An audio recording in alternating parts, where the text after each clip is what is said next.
Hello YouTubers and welcome to Mud Max Metal Detecting. Well, an exciting day indeed because we have a new toy to play with, and this is said toy. It's the Golden Mask 1+UK edition. Yes, UK. Ta-da. Anyway, this machine has been around a while now and it's getting rave reviews. It's selling really well in the UK, especially now we have a UK seller. Link will be in the video. But I want to know what all the fuss is about. Lots and lots of machines, people say they're fantastic, they're great. But for such a simple machine with such basic controls, what's it all about? That's what I want to know. So today I'm going to take it out in the field and I'm going to find out. So let's get stuck in. Okay, now I've done whole videos on the control boxes on metal detectors, but I don't think we need to do a whole video for this one. What have you got with the 1+UK? You've got sensitivity, you've got discrimination level, and you've got on, off, and volume. That is your lot. That is all you play with. That's how simple it is. Sensitivity's got a little red one. Try and get it up about there if you can. I'm just off of it today, and it's running beautifully on number 8. You've got discrimination. You've got a number 2, which is kind of where they tell you to put it. So it's in red. Can't really go wrong. Although some people have told me to have it on about 1.5. So that's something I've been messing around with today. And on and off. That's it. That's your lot. Set up your sensitivity for the day. Set up your disc where you want it, which is going to be 2 or just under. Get the volume how you want it, and that is your lot. And you don't have to play with anything else all day long. You just detect. Simples. Well, that was a lovely signal with the GM1+UK, but I've still got to work on my pinpointing with that big coil. But we've got a disc, and what we've got, I do not know. But I need to put my glasses on because I'm quite excited by this. This is an odd shape. I'm pretty sure this is something. But what? I don't know if you can see that, but it's trying to be a circle, but it isn't. Let's get this cleaned up and on close up. Okay, I don't know how well you can see it in this slide, but can you see those spikes at the top there? I think this is a worn Roman radiate. It looks like it's got that. See those lines just kind of at the top here, going along there? I think that's the top of his bust, or the back of his head, I should say. And there's a line on this side straight through the middle, which I would imagine, sorry about this, it's very bright out here.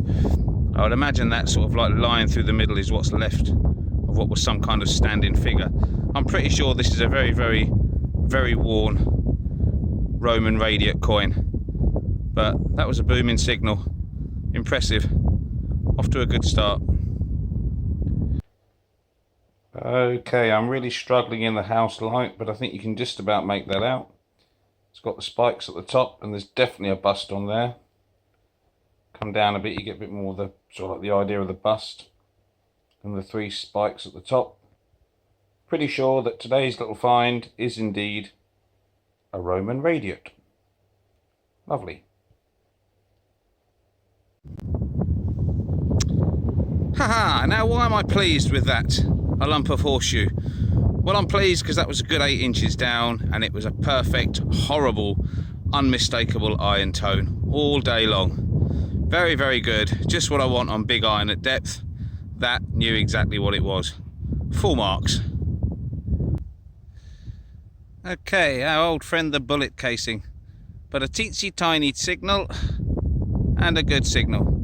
I am noticing that a lot of the stuff that's got an iron tinge is stuff that's on the edge of discrimination, and it turns out to be junk most of the time, but that gave a good signal.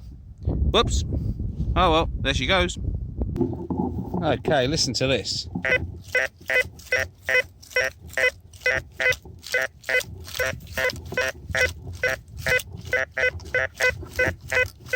That sounds very, very positive through the headphones, but you can really hear that iron grunt all around that light tone. Very, very loud signal.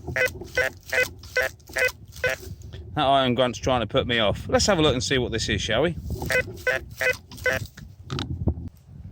Okay, we got there in the end. Oh, are you ready for this?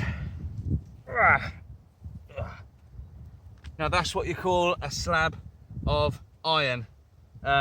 And it was, yeah, good 6 inches from the surface. So you was getting some high tone because it was trying to fool the machine, but you still had that horrible grunt around it. It really was trying to talk me out of that. Yeah, I'm impressed with the tone. I've had a lot of these. This is a very dirty field. You saw the horseshoe earlier on. There's a lot of muck around here. A lot of bits of machinery under the ground. But I'm impressed because even though it was trying to overwhelm the machine, it still pushed that iron tone through and it warmed me. And it warmed me correctly. Very good. Okay, tiny little button, but a lovely little signal. As I backed off of it, it went a bit irony, but that was iron behind the target. Always have to be careful of that. Sometimes you think a signal's turning into iron and actually you're going over something else. Probably could have done with a slightly smaller coil here today, but I didn't realise just how junky this site. It's just littered with iron. So I'm really pleased that this machine's picking out little high conductors like that in amongst it with a 12-inch coil on.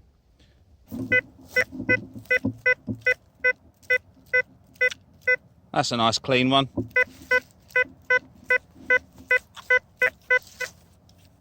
Yep. We'll have a go at that one.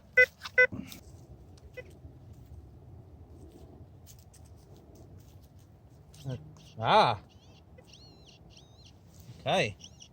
Oh, never. No, it is. Wow. Okay, so it's another little bullet casing. But what a lovely, clean signal. And as we all know, they are super high conductors. I mean, you always get a nice signal on those. At least you do the ones that are made of high conductive materials, which I think for bullet casings is pretty much all of them. But yeah, a no miss signal in amongst the trash, a high conductor, and my second bullet casing of the day. Whoopee.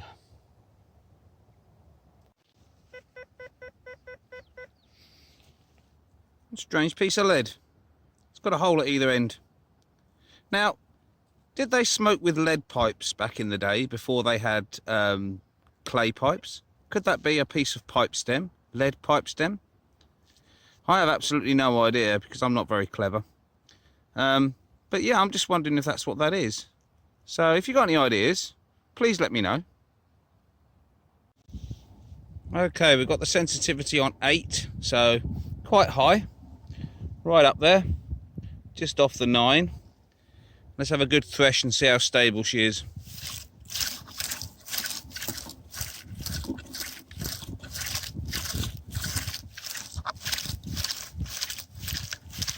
Yep, not a peep. Really bouncing that quite hard now off the earth and off this stubbly bits.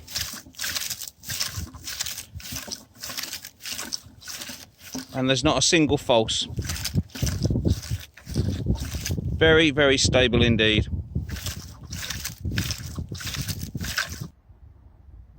Okay, just add that up. It's a 1962 sixpence. Ever such a slight iron buzz on that when it was in the ground, and then it cleaned up a bit when I got it out. But I'm suspecting that slight iron buzz is probably the junk metal that they were starting to use in sixpences by 1962. I don't know. I'm not 100% sure of what the metal contents were by then. But that's a 1962 sixpence just out the ground. Okay, so that was the first run out with the Golden Mask 1+UK. And what did I think? Well, straight off the bat, I can honestly say, and I can honestly say this, I totally get why people buy them. I think it's 247 quid for this one on the S-stem.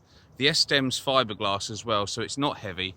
In fact, it's super light. It's probably about the same as an Ace 250, maybe a little bit lighter. I think this is probably a tad lighter than an Ace 250, but it's certainly not a hard machine to swing. The iron tone on this thing, I absolutely love the iron tone. I like to know when there's iron around. I like to know what I'm dealing with. This was a dirty, irony field. It was a hard field to detect, and this thing told me exactly what I was up against. When I had large pieces of iron in the ground at varying depth, I always got an iron tinge, an iron tone. It was warning me. So even on those big bits that were trying to fool me and do fool detectors, this thing was giving a buzz. It was giving a warning sign. and I was really pleased with that. And that little Roman radiator, I'm pretty sure it is a little Roman radiator, albeit quite worn. It gave a lovely clean signal on that. So when it was time to hit a good target and give a clean signal, it did. When it was time to warn me about the iron, it really did that as well. I'm very impressed with this little thing. I can see why so many people buy it, and I can see why so many people enjoy it. And I'm looking forward to taking it out again on some different land and give it a different test. But on a really scrappy field, full of bits of junk today, really hard going.